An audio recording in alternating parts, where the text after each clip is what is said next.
बिल्वानां दर्शनं पुण्यं स्पर्शनं पापनाशनम् अघोरपापसंहारम् एकबिल्वं शिवार्पणम् सहस्रवेदपाठेषु ब्रह्मस्थापनमुच्यते अनेकव्रतकोटीनाम्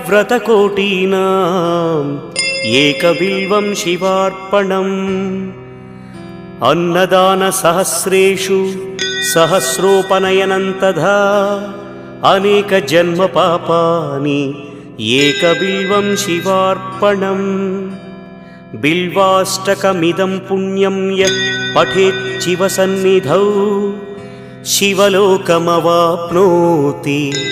एकबिल्वं शिवार्पणम्।